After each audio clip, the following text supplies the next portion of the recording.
tema yang kita lanjutkan di dalam 1 bulan gerejanya atau His Church, yaitu dilakukannya bagi gereja. Nah, kenapa gereja kita memberikan tema 1 bulan gereja atau His Church atau gerejanya? Karena itu penting, karena kita adalah salah satu anggota dari tubuh Kristus. Nah, ini penting bagi setiap kita untuk memahami dan mengerti. Minggu pertama kita belajar siapa kepala gereja. Karena bagi pendeta pun seringkali salah menganggap siapa kepala gereja. Saya mengingatkan sekali lagi, kepala gereja kita adalah Kristus. Itu tema minggu pertama kita. Saya harap semua di tempat ini benar-benar yakin dan percaya dan tempel di kepala kita bahwa kepala gereja kita adalah Kristus, bukan yang lain-lain. Lalu di minggu kedua kita juga diingatkan akan peran kita sebagai salah satu anggota tubuh Kristus. Masing-masing kita punya keahlian masing-masing, punya talenta, bahkan berlebih-lebih talenta pun ada di dalam satu orang atau jemaat atau anggota tubuh Kristus. Yang ketiga, itu berbicara minggu lalu, Ibu Tini menyampaikan firman Tuhan melalui temanya, yaitu sepenanggungan. Artinya setiap kita harus saling memperhatikan juga. Tadi saya bilang ada orang yang memiliki talenta yang berlebih-lebih, ada orang yang hanya sedikit. Bahkan kemarin angka 0. Bu Hendra mewakili ilustrasinya. Ada juga yang tidak punya talenta, tetapi itu berguna bagi Tuhan. Saya mengingat ilustrasi di dalam kelompok GIF kami bersama Pak Sis, Pak Paulus, itu ilustrasi kuku tuh. Nggak ada gunanya ya. Tapi kalau dia dipotong, apa itu kemarin katanya, nggak bertumbuh. Tapi kalau tetap menempel, dia akan ada pertumbuhan. Begitu juga dengan Bapak Ibu.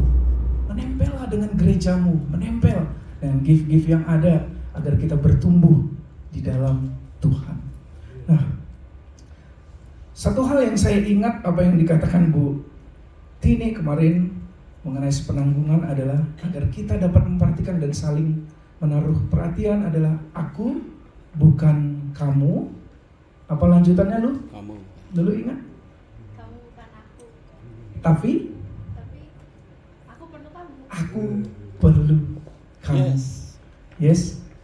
Bapak Ibu, untuk kita dapat peduli, dapat melayani dengan bertumbuh secara rohani, bertumbuh secara iman, bertumbuh secara gereja, kita perlu ingat perkataan itu. Aku bukan kamu, kamu bukan aku, tetapi aku perlu kamu. Nah, hari ini firman Tuhan diambil dari Efesus pasalnya yang kelima, ayat yang ke-24 sampai dengan ke-27 dan ayatnya yang ke-32. Saya akan membacakan bagi setiap kita. Efesus pasal yang kelima ayat yang ke-24. Karena itu, sebagaimana jemaat tunduk kepada Kristus, demikian jugalah istri kepada suami dalam segala sesuatu. Hai suami, kasihilah istrimu sebagaimana Kristus telah mengasihi jemaat dan telah menyerahkan dirinya baginya. Ayat ke-26. Untuk menguduskannya sesudah ia menyucikannya dengan memandikannya dengan air dan firman, supaya dengan demikian ia menempatkan jemaat di hadapan dirinya dengan cemerlang dan tanpa cacat atau kerut atau yang serupa itu, tetapi supaya jemaat kudus dan tidak bercela. Lalu ada yang ke-32, rahasia ini besar, tetapi yang aku maksudkan ialah hubungan Kristus dengan jemaat. Nah, pagi hari ini di dalam surat Efesus ini firman Tuhan menginstruksikan kepada setiap kita agar keluarga kita, rumah tangga kita, suami dan istri, dan terlebih yang kita bicara 1 bulan ini gereja kita, instruksi untuk merendahkan diri. Tadi quote yang saya katakan, aku bukan kamu, kamu bukan aku, artinya adalah tidak ada satupun yang boleh membanggakan diri, atau merasa menghambakan diri dari antara kita. Siapapun kita harus merendahkan diri. Nah, konteks ini dapat kita lihat di dalam pasal yang kelima ini, ayat yang ke-21. Kenapa kita harus merendahkan diri? Dikatakan, dan rendahkanlah dirimu seorang kepada yang lain di dalam takut akan Tuhan. Konteks merendahkan diri berarti kita harus menaruh Kristus agar kita dapat peduli dan saling mengasihi satu sama yang lain, sesama anggota jemaat Kristus. Nah, prinsip ini harus kita lakukan bagi gereja, bagi rumah tangga kita, agar setiap kita sekali lagi tadi, agar setiap kita tidak saling merendahkan diri satu dengan yang lainnya, tetapi kita saling melayani, saling menopang satu dengan yang lainnya. Nah, sebelum kita melanjutkan, saya akan membagikan satu pernyataan tentang gereja bagi setiap kita, karena saya melihat satu bulan ini kita bicara tentang gerejanya, tapi mungkin tidak tersampaikan dengan lengkap. Tetapi ini sebagian yang dapat saya katakan asal usul dan definisi dari kata gereja atau eklesia. Dalam perjanjian lama itu berasal dari kahal atau kal, kata dasarnya dari kal yang artinya memanggil. Nah, ini bisa dilihat di dalam perjanjian lama itu di Tawarik, Ezra, dan Nehemia. Lalu dia juga dikatakan edah atau ya'at, memilih, yang artinya memilih atau menunjuk atau bersama-sama di suatu tempat. Ada di dalam kitab Keluaran, Imamat, Bilangan, dan Yosua. Nah, kata kahal dan edah ini dikenal juga dengan sunagog oleh Septuaginta yang menerbitkan atau yang menyatakan. Nah, dalam perjanjian baru, kata gereja dikenal dengan eklesia yang paling umum yang kita dengar. Berasal dari kata ek dan juga kale, yaitu artinya memanggil keluar. Tadi sunagog yang digunakan di dalam bahasa perjanjian lama dikeluarkan oleh Septuaginta juga digunakan di dalam perjanjian baru. Sunagog berasal dari kata sun dan ago, yang artinya datang, berkumpul bersama. Nah, jadi eklesia berdasarkan perjanjian lama dan perjanjian baru dikatakan keseluruhan tubuh orang-orang beriman, baik di bumi maupun di surga, yang telah atau yang akan dipersatukan secara spiritual dengan Kristus sebagai juru selamat mereka. Lalu apa istilah lain dari gereja yang Alkitab berikan? Ada 4 istilah, yaitu satu pertama adalah tubuh Kristus yang sudah sering kita dengar di dalam 4 minggu terakhir ini. Tubuh Kristus itu maksudnya adalah gereja secara universal seperti yang tertulis di dalam Efesus 1, Kolose 1 ayat 18 yang minggu pertama tentang menyatakan siapa kepala gereja dan siapa tubuhnya. Lalu yang kedua dikatakan itu bait Roh Kudus atau bait Allah. Kita juga sering dengar, jangan lukai dirimu, jangan lukai tubuhmu, karena tubuhmu adalah bait Allah. Artinya orang-orang yang percaya, yang bertumbuh menjadi satu bait Tuhan yang kudus. Yang ketiga dikatakan Yerusalem yang di atas atau Yerusalem yang baru atau Yerusalem surgawi. Dikatakan Yerusalem artinya gereja adalah tempat kediaman Allah, di mana setiap umat Allah dibawa untuk bersekutu dengan Dia. Lalu yang terakhir, gereja disebut juga tiang atau kebenaran. Artinya kita ini penjaga kebenaran terhadap musuh-musuh dari kerajaan Allah. Siapa musuh-musuh dari kerajaan Allah? Yang pertama jelas iblis. Lalu yang kedua bidat-bidat atau penyaksi-penyaksi, penyaji-penyaji, pemberita-pemberita firman Tuhan yang palsu. Ini yang menjadi definisi gereja dan istilah Alkitab yang berikan kepada kita apa itu gereja. Jadi gereja dikatakan kumpulan orang percaya yang menempatkan Kristus sebagai kepala dari gereja. Nah, gereja juga disebut sebagai tubuh Kristus, bait Roh Kudus atau bait Allah, Yerusalem yang di atas, Yerusalem yang baru, Yerusalem sorgawi atau tiang dasar kebenaran.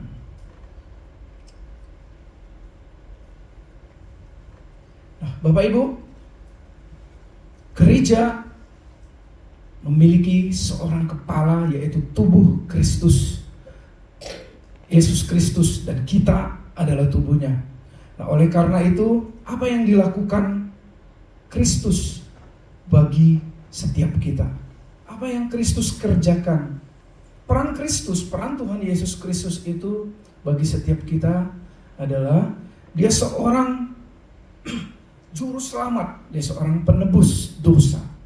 Lalu yang kedua, dia itu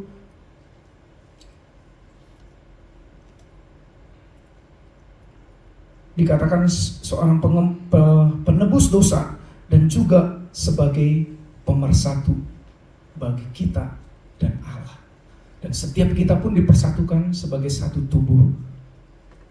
Nah, apa yang Tuhan Yesus lakukan? Di awal saya sudah mengingatkan setiap kita, kalau berbicara tentang dilakukannya bagi gereja, pasti kita berpikiran tentang bahwa Kristus adalah orang atau Tuhan Raja yang menyelamatkan setiap kita. Sebelum kita melihat apa yang dilakukannya, kita mau melihat satu bagian video ini. Video ini adalah kesaksian yang asli atau kisah nyata dari seorang John Griffith, bagaimana dia mengorbankan anaknya untuk mengasihi orang lain.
bagaikan pelita di malam hari, menunjukkan jalan bagi mereka yang tersesat.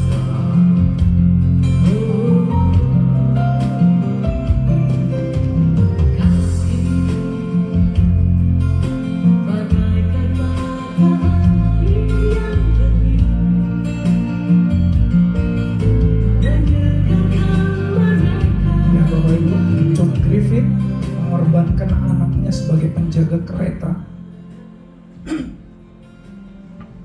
untuk dapat menyelamatkan orang-orang yang ada di dalam kereta. Kita lihat tadi bagaimana di dalam kereta ada banyak orang yang alone, ada orang yang sendiri, bahkan ada orang yang menyia-nyiakan hidupnya dengan kecanduan hal yang tidak benar yang menghancurkan tubuh.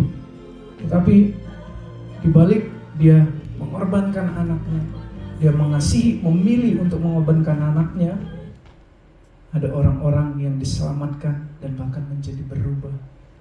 Nah Bapak Ibu, kalau melihat kebenaran melalui ilustrasi dari video ini, saya jadi teringat pada Bapak Ibu. Bapak Ibu belum melayani, ayo datang beribadah ke gereja dengan lebih awal datang Bapak Ibu, supaya ada peran sebagai tubuh Kristus kita lebih terlihat. Nanti akan kita lihat bagaimana Tuhan sendiri merendahkan diri di dalam pengorbanan yang bagi kita. Mungkin Bapak Ibu merasa, pemimpin pujiannya terlalu lama, kami lebih suka dengar firman. Tidak. Yang namanya beribadah mulai dari awal sampai dengan selesainya, itulah yang dinamakan dengan ibadah. Nah, apa yang Kristus lakukan? Dia berkorban.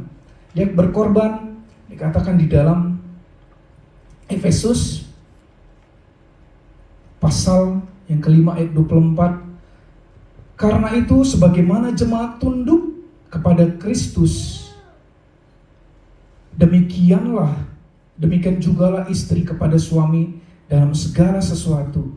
Ayat yang ke-25, hai suami, kasihilah istrimu sebagaimana Kristus telah mengasihi jemaat dan telah menyerahkan dirinya. Kata tunduk di sini mengartikan kepada setiap kita atau menjelaskan bahwa Allah, Yesus Kristus itu merendahkan diri. Di dalam pengorbanannya, dia merendahkan diri untuk dapat menyelamatkan kita. Dia tunduk kepada siapa? Yesus Kristus tunduk kepada Allah yang memerintahkan Tuhan Yesus untuk berinkarnasi menjadi manusia sama seperti kita dan melakukan salib. Dia melakukan hal-hal yang sebenarnya dia tidak ingin lakukan. Dia menderita dengan cara merendahkan diri. Nah, kata tunduk di sini memakai kata hupotasso yang artinya merendahkan diri atau menyerah kepada teguran atau nasihat seseorang untuk mau taat dan tunduk. Nah, menundukkan diri berarti kita merendahkan diri. Kalau di dalam penggunaan non-militer, artinya merendahkan diri ini atau hupotasso ini dikatakan sikap sukarela menyerah. Lalu mau bekerja sama, berasumsi, bertanggung jawab, dan memikul beban. Ini yang Kristus lakukan. Dia merendahkan diri untuk mau memikul beban Bapak, Ibu, dan saya. Dia merendahkan diri, memikul salib. Lalu dia lakukan dengan sikap sukarela dan bukan dengan paksaan. Walaupun saat kita melihat di dalam Taman Getsemani, dia meminta kepada Tuhan, kalaulah boleh cawan ini berlalu. Tetapi nyatanya dia taat melakukan sampai dengan selesai. Kristus merendahkan diri. Oleh karena itu, tubuh juga harus mau tunduk kepada Kristus, Sang Kepala yang sudah merendahkan diri bagi setiap kita. Nah, merendahkan diri bukan saja saat Tuhan Yesus melakukan di kayu salib, tetapi dia mengalami semua penderitaan, cacian, makian terhadap dirinya padahal dia seorang Allah. Apa aplikasinya bagi setiap kita? Apa aplikasinya? Tadi saya awal juga mengatakan bahwa setiap kita perlu merendahkan diri untuk tunduk mau beribadah datang lebih awal. Lalu yang kedua aplikasinya, mari rendahkan diri satu dengan yang lain. Kalau di gereja ini dipimpin oleh Pak Paulus, Babe Oong, Bu Kumala, dan Bu Hendra, tunduklah kepada mereka. Karena mereka sebagai alat Tuhan untuk memimpin gereja BFC di tempat ini. Lalu yang ketiga, apa yang perlu kita lakukan? Perlu penundukan diri untuk kita dapat melayani Tuhan dengan kesukaan. Seringkali kalau kita sudah rajin pelayanan, pasti kita merasa kita bangga, merasa kita hebat. Dan yang belum pelayanan, udahlah, yang pelayanan udah bagus-bagus, yang pelayanan sudah hebat-hebat, ngapain aku melayani? Tidak Bapak Ibu. Bapak Ibu melihat hari ini Babe Oong harus memimpin pujian, harus turun tangan kembali, bukan berarti beberapa waktu yang lalu dia malas-malasan. Tetapi karena ada SDM-SDM-nya, ada yang mau melayani, Babe memilih untuk mengkoordinir segalanya. Nah, kalau Bapak Ibu rindu untuk melayani Tuhan, mari datanglah dan layani Tuhan.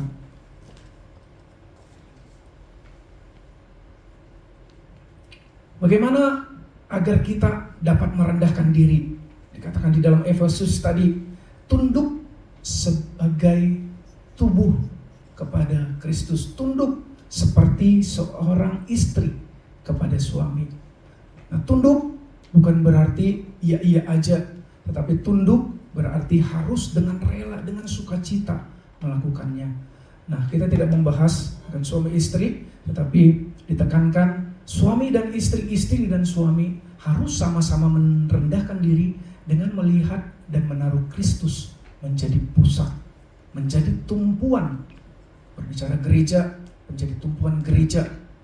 Dia harus menjadi jurumudi, dia harus menjadi pemimpin, pemegang kendali, motivasi, alasan dan tujuan apa yang harus kita lakukan. Kenapa motivasi dan tujuan? Kemarin saya sampaikan kepada anak-anak PRBK, ayo cintai firman Tuhan, baca firman Tuhan. Sebentar aja nggak apa-apa.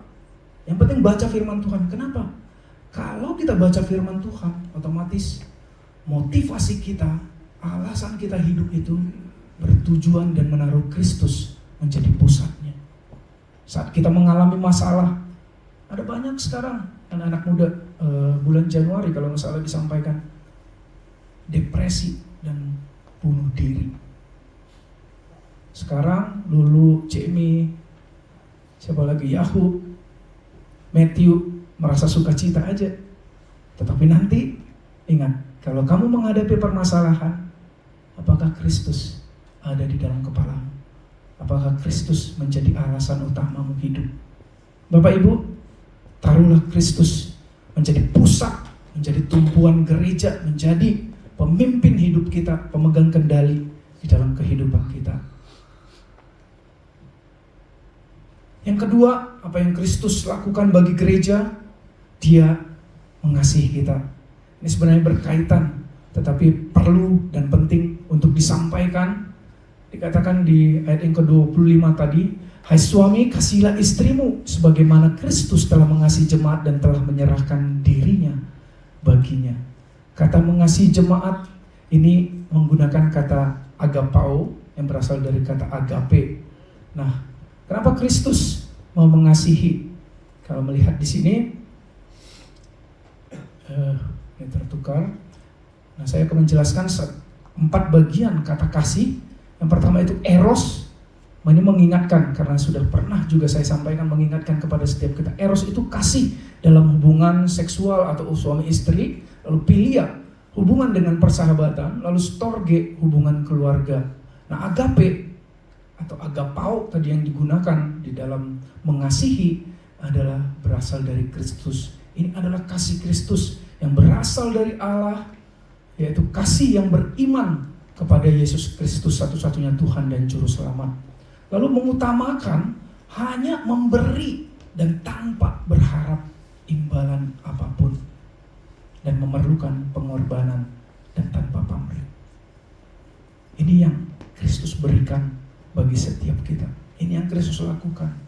Dia menundukkan diri, dia mengasihi kita tanpa mengharapkan imbalan apa-apa dari Bapak Ibu. Jadi kalau kita sudah melayani, bahkan belum melayani, sebenarnya Tuhan tidak ingin. Tapi dia hanya ingin Bapak Ibu datang kepada dia, kembali kepada dia, untuk dapat mengasihi dia kembali. Mengakui dia sebagai Tuhan dan Juru Selamat yang hidup. Sekali lagi, kata mengasihi di sini,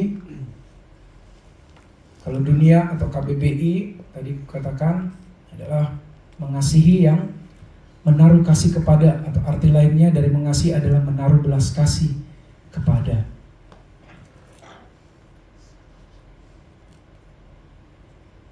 Apa aplikasinya kalau kita dapat mengasihi dan dapat memberikan yang terbaik kepada Tuhan kita? Dikatakan bahwa hal mengasihi sudah menjadi prinsip dan ajaran yang Kristus berikan bagi setiap kita. Bahkan dia pun mengajarkan untuk kita mengasihi dunia ini, bukan memusuhi dunia dan tidak memisahkan diri dari dunia. Tapi dia berfirman untuk tidak menjadi serupa dengan dunia. Nah, yang terakhir, sekali lagi, sebelum menghubungkan atau apa hubungannya gereja dengan perjamuan kudus, mari kembali terlibat di dalam gereja dengan tujuan untuk memuliakan dan ikut serta di dalam mewujudkan kehendak Tuhan bagi gereja. Nah, di dalam melayani Tuhan, di dalam terlibat di dalam gereja, kita harus menggunakan kasih agar saat kita mengalami cekcok, lalu sakit hati, kita tetap teguh, kita tetap setia dalam melayani Tuhan dan mengikut Tuhan. Apa hubungannya Kristus dengan jemaat? Hubungannya, dia sebagai kepala gereja. Yang pertama, minggu pertama kita juga sudah dijelaskan bahwa Kristus sudah melakukan tugasnya untuk menjadi pemimpin dan mengorbankan dirinya agar gereja dapat kudus dan tak bercacat di hadapan Tuhan. Agar gereja dapat bertumbuh dan berfungsi sesuai dengan tugasnya masing-masing. Kalau tubuh sesuai dengan talenta dan karunia-Nya masing-masing. Lalu hal yang kedua, apa hubungan Kristus dengan jemaat tadi? Kristus sebagai kepala, dia menyatakan kasih-Nya, mengorbankan dirinya.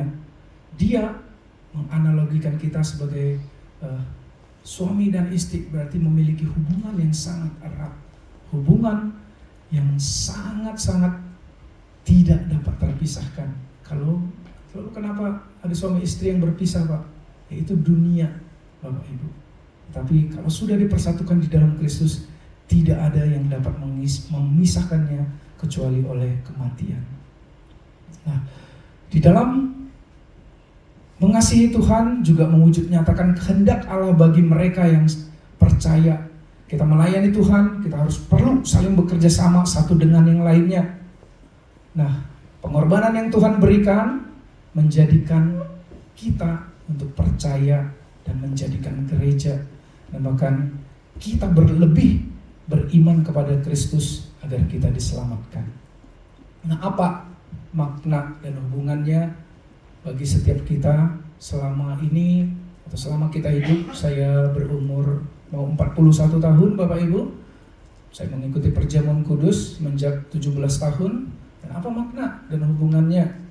Nah, kita mengenang kematian dan kebangkitan Kristus, pengorbanan Kristus saat kita melakukan perjamuan kudus. Nah, kita menerima dan percaya, nah sekaligus itu pernyataan iman kita bahwa kita menerima dan percaya bahwa Tuhan kita adalah kepala gereja. Lalu dia pernah mati. Jangan sedih kalau dibilang Tuhan kita pernah mati. Kenapa? Karena dia bisa bangkit. Jadi dia berinkarnasi sebagai manusia sekaligus dia adalah Allah. Lalu yang kedua, roti dan anggur yang kita gunakan di dalam perjamuan kudus melambangkan tubuh. Seringkali Pak Paulus juga menyampaikan sebelum membagikan atau melaksanakan perjamuan kudus. Ini merupakan lambang tubuh dan darahnya yang dikorbankan bagi gerejanya. Hal inilah yang memperkuat hubungan kita dengan Kristus. Tadi saya katakan makanya dianalogikan dengan suami dan istri. Istri dan suami memperkuat hubungan kita dengan Kristus dan juga hubungan kita dengan sesama anggota tubuh Kristus yang lain sebagai satu kesatuan. Mari kita berdoa Bapak.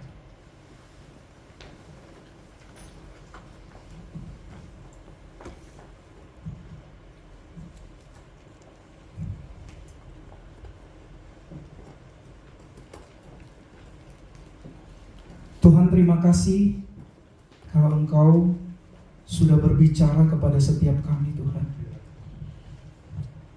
Kami mengerti untuk pengorbanan Engkau bagi setiap kami. Engkau mau merendahkan diri untuk berinkarnasi menjadi serupa dengan kami manusia.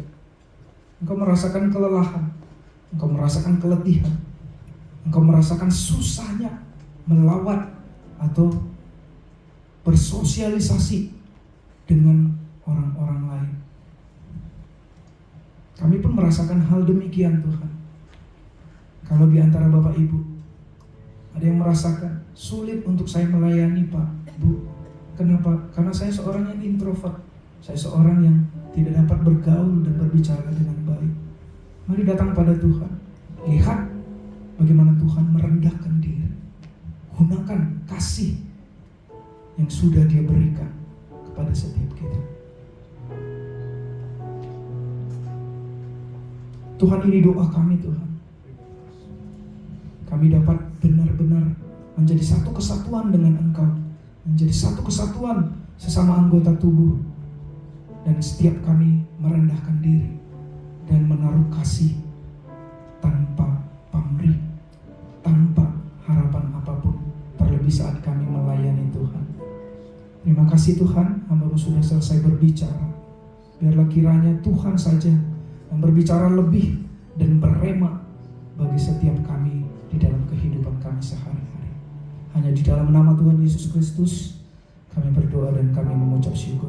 Haleluya. Amin.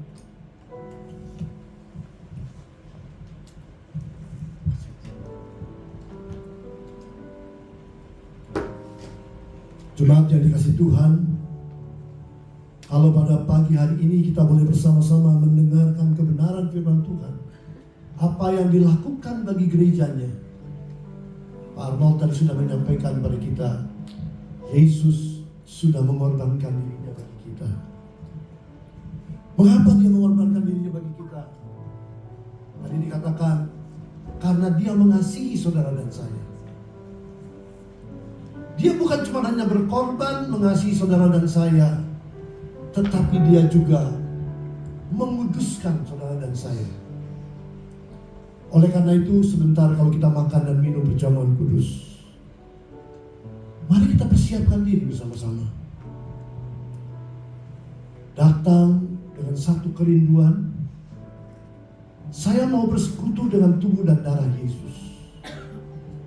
Perjamuan kudus disebut sebagai satu sakramen,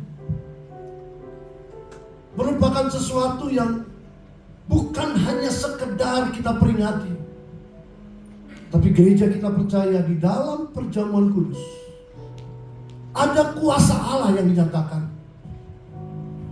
Yang lemah akan dikuatkan, yang susah akan dihiburkan, yang sakit akan disembuhkan, yang terikat akan dibebaskan. Oleh karena itu, ketika nanti kita makan dan minum perjamuan kudus, mari kita mau menikmati persekutuan dengan tubuh dan darahnya. Oleh karena itu, gereja kita memberikan pengarahan anak-anak yang berumur di bawah 12 tahun untuk tidak mengambil dulu perjamuan kudus ini. Tapi mereka yang sudah di atas 12 tahun dan yang sudah dibaptis, kami rindu saudara ikut dalam perjamuan kudus ini. Bagi kita yang sudah dewasa, mungkin saudara belum dibaptis, tetapi engkau menerima dan mengakui bahwa Kristus mati untuk engkau, Kristus berkorban untuk engkau. Sekalipun engkau belum dibaptis, kalau engkau menerima itu sebagai tubuh dan darah Yesus, engkau diizinkan untuk bersama-sama dengan kita semua jemaat Tuhan di sini menikmati perjamuan kudus ini. Mari saya undang para pelayan perjamuan kudus maju ke depan, kita akan berdoa. Saya rindu jemaat juga kita bersama-sama mempersiapkan hati sebelum kita akan sama-sama makan dan minum perjamuan kudus ini. Mari kita mempersiapkan diri di bawah kaki Tuhan.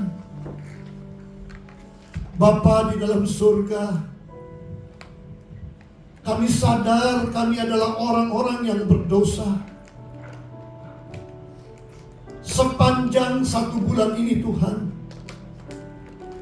ada banyak pikiran kami, ada banyak sikap kami, ada banyak perkataan dan perbuatan kami yang sudah menyakiti hati Tuhan, tetapi juga menyakiti hati sesama. Mungkin itu suami, mungkin itu istri, mungkin itu anak, mungkin itu orang tua, mungkin itu teman, rekan sekerja, rekan sepelayanan. Bapa, ampuni kami sebelum kami makan dan minum perjamuan kudus ini. Sucikan kami. Bahkan Tuhan, kalau ada orang yang pernah menyakiti hati kami, kami pun datang pagi hari ini. Beri kepada kami kekuatan dan kemampuan agar kami juga mau mengampuni mereka, Tuhan. Tuhan, kami rindu supaya perjamuan kudus yang kami nikmati pagi ini bersama-sama menjadi berkat dan bukan kutuk bagi kami. Oleh karena itu Tuhan, dengan satu pengertian pemahaman yang sama, kami mau datang merendahkan hati dan diri kami untuk menikmati persekutuan dengan tubuh dan darah Yesus, mengalami pembaharuan, mengalami pemulihan, mengalami penyembuhan yang dari Engkau, mengalami kekuatan yang baru di dalam Engkau. Kini kuduskanlah kami para pelayan-pelayan Tuhan. Tuhan, kami rindu Kau juga menguduskan kami, supaya kami boleh jadi saluran Allah yang bersih. Terima kasih Tuhan. Dalam nama Tuhan Yesus, kami siap menerima perjamuan kudus. Amin.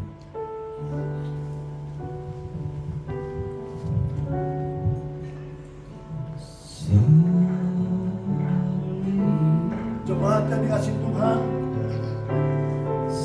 bila roti dan anggur yang terpecah-pecah dan dicurahkan untuk pengampunan dosa kita, terima tubuh dan darah.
Nyanyikan pujian ini sambil berdoa di hadapan Tuhan.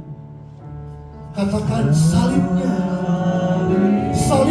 teramat mulia, dosaku disucikannya.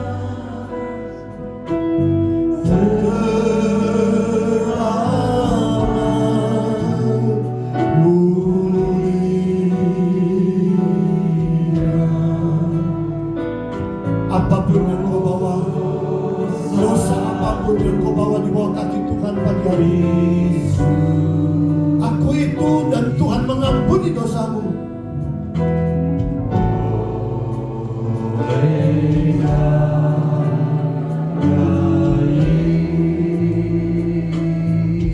Nyanyikan sekali lagi bersama-sama.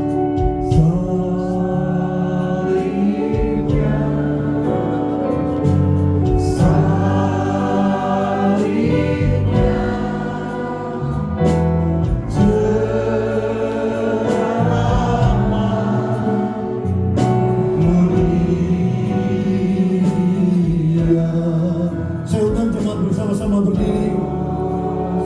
Nyanyikan lagu ini dengan sungguh-sungguh di hadapan Tuhan. Ucapkan syukur karena dosaku disucikan oleh darahnya.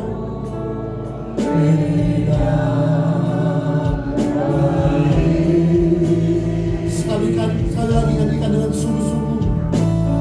Nikmati persekutuan dengan darah dan dengan tubuh dan darah Yesus. Mohon pengampunan Tuhan, tetapi juga sekaligus ampunilah orang-orang yang bersalah kepadamu. Karena itulah yang Tuhan mau dalam hidupmu dan hidupku, supaya untuk sakit penyakit, beban-beban permasalahanmu diangkat dan disembuhkan Kristus. Kita mau sama-sama menikmati berkat Tuhan.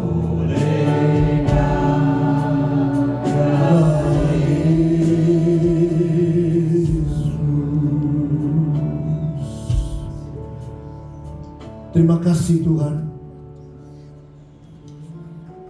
Setiap kali kami memegang roti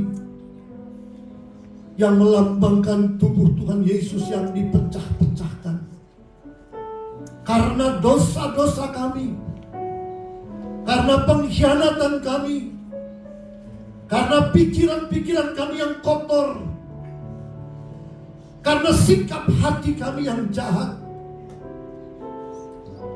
Tuhan, ampuni kami. Terima kasih, kami yang seharusnya dihukum, tetapi Tuhan sudah mati menggantikan kami. Mari Bapak Ibu Saudara sekalian, kita pegang roti tangan kanan tinggi-tinggi. Dengarkan firman Tuhan. Sebab apa yang telah kuteruskan kepada kamu, telah aku terima dari Tuhan, yaitu bahwa Tuhan Yesus pada malam waktu ia diserahkan mengambil roti, dan sesudah itu ia mengucap syukur atasnya. Ia memecah-mecahkannya dan berkata, inilah tubuhku yang diserahkan bagi kamu. Perbuatlah ini menjadi peringatan akan aku.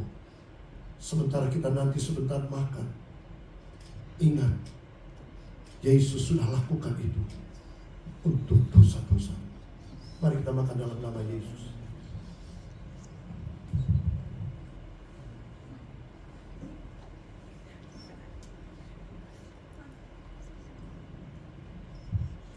Terima kasih Tuhan. Terima kasih. Mari kita pegang cawan tangan kanan tinggi-tinggi. Cawan ini melambangkan darah Yesus yang tercurah untuk membasuh penyakitmu, untuk membasuh dosa-dosamu dan dosa-dosaku, untuk membersihkan dan menguduskan hidupmu dan hidupku. Biarlah kalau sebentar kita meminumnya, kita boleh menikmati satu pembaharuan dan pemulihan, satu pengudusan dari Tuhan di dalam setiap kehidupan kita. Bapa di surga, basuhlah pikiran kami, basuhlah hati kami, basuhlah lidah bibir kami, basuhlah sikap hidup kami Tuhan. Kami ingin mengalami perubahan bersama-sama dengan Engkau lewat persekutuan dengan tubuh dan darah-Mu. Demikian juga Ia mengambil cawan sesudah makan, lalu berkata, cawan ini adalah perjanjian baru yang dimeteraikan oleh darahku. Perbuatlah ini setiap kali kamu meminumnya, menjadi peringatan akan aku. Mari kita akan sama-sama minum dalam nama Yesus.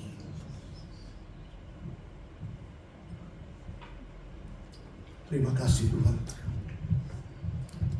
Terima kasih Tuhan buat darah-Mu yang tercurah. Kami tahu sedang terjadi mujizat dalam hidup anak-anak-Mu hari ini. Tuhan, sedang terjadi kesembuhan, sedang terjadi pemulihan, sedang terjadi kelepasan, sedang terjadi jalan-jalan yang terbuka bagi anak-anak-Mu Tuhan. Terima kasih Bapa. Terima kasih Tuhan untuk tubuh dan darah-Mu. Kami rindu supaya ini bukan hanya sekadar sebagai rutinitas sakramen yang kami nikmati, namun kami boleh menikmati pembaharuan demi pembaharuan setiap hari bersama-sama dengan Engkau. Roh Kudus, berikan kepada kami kekuatan. Roh Kudus, tolong kami Tuhan, mampukan kami untuk terus mengingat karya-Mu, supaya kami tidak menyalibkan Tuhan untuk kedua kalinya. Terima kasih Tuhan. Di dalam nama Tuhan Yesus, kami sudah berdoa dan mengucap syukur. Haleluya. Amin. Silakan duduk kembali sementara gelas-gelas perjamuan kudus akan dikumpulkan. Kita akan saksikan sebentar pengumuman.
Baik, atas nama pengurus kami mengucapkan banyak terima kasih buat Arnold yang telah menyampaikan firman-Nya yang begitu luar biasa, di mana kita harus menjadi pelaku di dalam gereja kita di sini.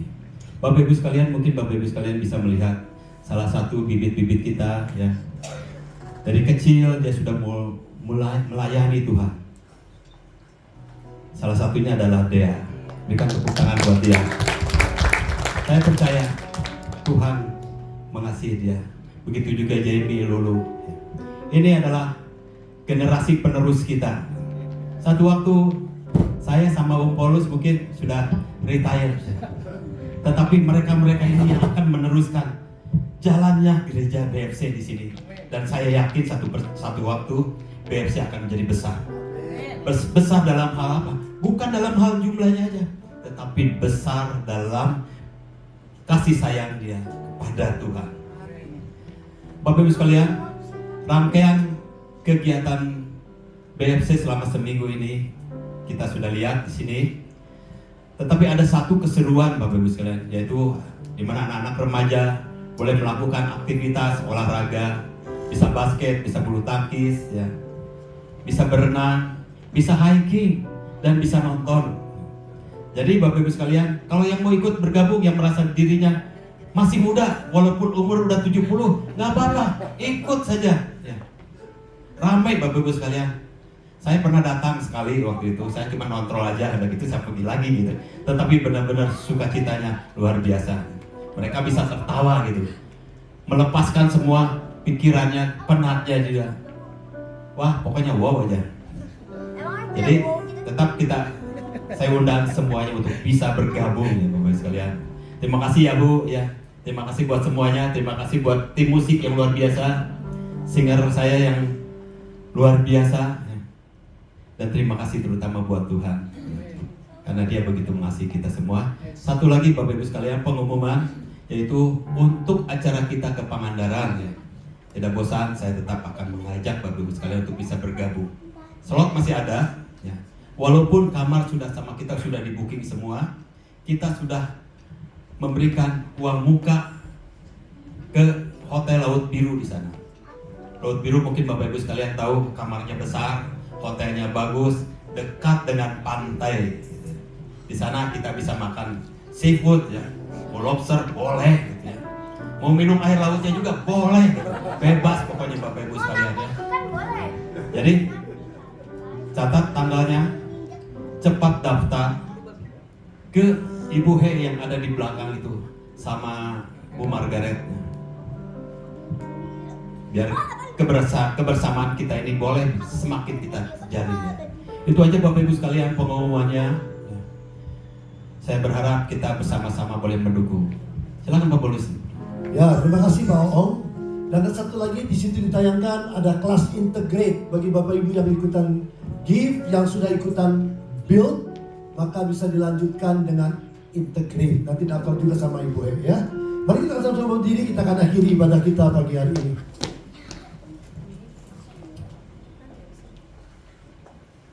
Bapa di dalam surga,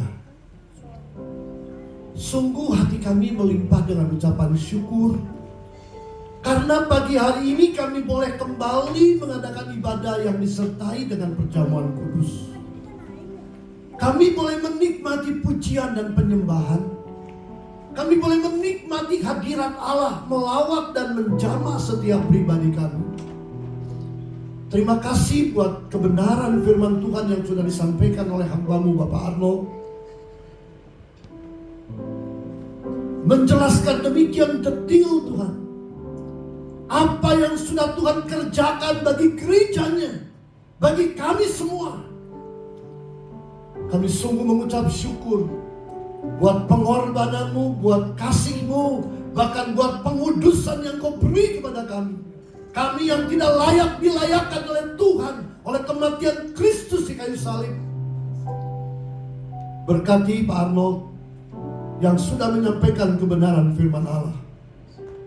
Berikan Tuhan hikmat, akal budi dan pengurapan Tuhan terus di atas hidupnya. Memberkati keluarganya, istrinya Linmi dan kedua anak mereka. Pakai mereka Tuhan menjadi alat kemuliaan di tangan-Mu. Engkau tahu apa yang menjadi kerinduan dalam hidupnya. Tuhan sendiri yang menjawab doanya. Tuhan, kami juga mau berdoa buat pelayan-pelayan Tuhan yang sudah melayani Engkau pagi hari ini. Engkau melihat Tuhan, jerih lelah mereka, pengorbanan waktu, tenaga mereka buat Tuhan. Biarlah kiranya talenta mereka semakin ditambah-tambahkan oleh Engkau. Tuhan memberkati apa yang mereka lakukan. Dan Tuhan, Engkau akan memimpin kehidupan mereka. Terima kasih Tuhan. Beri kesetiaan, beri kesungguhan untuk tetap terus setia melayani dan mengasihi Tuhan. Demikian juga hamba berdoa untuk setiap umat-Mu yang hadir pagi hari ini. Jangan ada seorang pun yang Tuhan kecualikan. Yang masih muda di tengah-tengah studinya, Tuhan memberkati. Tuhan menolong sehingga mereka boleh dapat belajar dengan baik. Tuhan memberikan kecerdasan, daya tangkap yang kuat Tuhan, sehingga mereka boleh menjadi anak-anak yang takut akan Engkau, anak-anak yang cerdas Tuhan, bagi kemuliaan nama Tuhan. Kami berdoa Tuhan untuk yang sudah bekerja, Tuhan berikan kepada mereka Tuhan kemampuan untuk bisa bekerja dengan baik. Bagi yang sedang mencari pekerjaan, kami berdoa Tuhan berikan kepada mereka pekerjaan yang cocok, yang sungguh mereka perlukan dan butuhkan. Yang sedang berusaha Tuhan, kami berdoa berkati usaha mereka. Apapun yang dikerjakan dan diusahakan dibuat oleh Tuhan berhasil. Kami menyerahkan keluarga demi keluarga. Mohon kiranya damai sejahtera, sukacita ilahi turun di atas setiap keluarga kami Tuhan. Sehingga Tuhan, keluarga-keluarga anak-anak-Mu boleh mengalami berkat-berkat Engkau dicurahkan dan dilimpahkan. Kalau ada keluarga-keluarga yang sedang bergumul tentang ekonomi, tentang sakit penyakit sekalipun, di dalam nama Tuhan Yesus, Engkau menjawab dan memberikan kelegaan. Terima kasih Tuhan. Terima kasih, Engkau baik. Kami berdoa buat tetangga kiri kanan depan belakang kami. Berkati mereka. Berkati tamu-tamu hotel juga Tuhan, supaya mereka juga boleh menikmati anugerah Bapa. Kami berdoa buat kota kami Bandung. Kami berdoa buat bangsa dan negara kami Indonesia. Kami berdoa Tuhan buat pemilihan presiden, pemilihan legislatif, pemilihan kepala-kepala daerah. Tuhan, kami mau serahkan ke dalam tangan pertolongan Engkau. Kami percaya Tuhan sudah menyiapkan pemimpin yang takut akan Engkau. Pemimpin-pemimpin yang bisa membawa bangsa dan negara kami ini Tuhan menjadi negara yang makmur, negara yang adil, negara yang takut dan cinta Tuhan. Terima kasih Bapak. Apapun boleh terjadi, gunjingan-gunjingan di luar, permainan-permainan politik di luar, semuanya ada di tangan Tuhan. Kami percaya Engkau berkuasa, Engkau menyintai dan mengasihi bangsa Indonesia. Oleh karena itu Tuhan, Engkau akan menyelamatkan bangsa ini. Terpuji nama-Mu Bapa. Sebentar anak-anak-Mu akan kembali ke rumah masing-masing. Tuhan, Engkau yang akan menolong, memimpin kemanapun mereka berada, serta kumpulkan kembali pada minggu yang akan datang dengan hati yang mengasihi dan mencintai Tuhan. Terima kasih Bapak. Haleluya. Dalam nama Tuhan Yesus kami sudah berdoa dan menyerahkan doa ini. Kini jemaat yang dikasihi Tuhan, pulanglah ke rumahmu masing-masing. Bawalah sukacita, damai sejahtera dan kelepasan, bahkan pengharapan di dalam Tuhan. Arahkan hatimu kepada Tuhan, tengadahkan kedua tanganmu, dan terimalah berkat dari Tuhan. Tuhan memberkati engkau dan melindungi engkau. Tuhan menyinari engkau dengan wajahnya dan memberi engkau kasih karunia.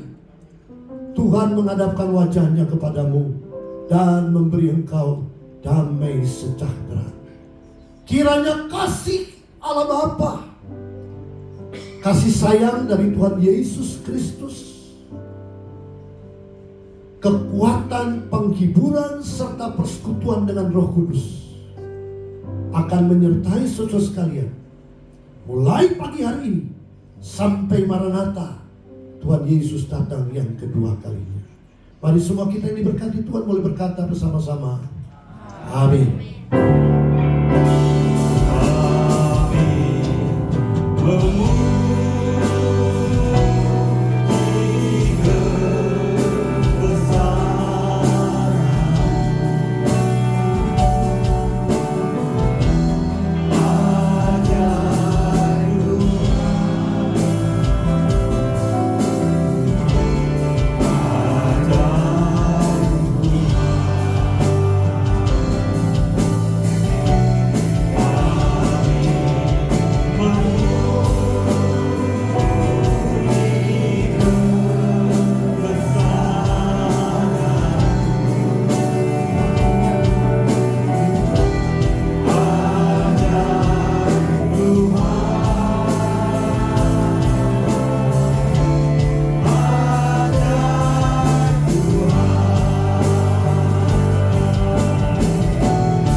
Amin. Selamat hari Minggu, selamat menikmati sukacita, selamat menikmati berkat Tuhan sepanjang minggu ini, dan sampai bertemu kembali pada ibadah yang akan datang. Tuhan Yesus memberkati. Untuk setiap pelayan nanti jangan pulang dulu ya, kita akan kumpul sini dan akan berdoa bersama mengucap syukur pada Tuhan.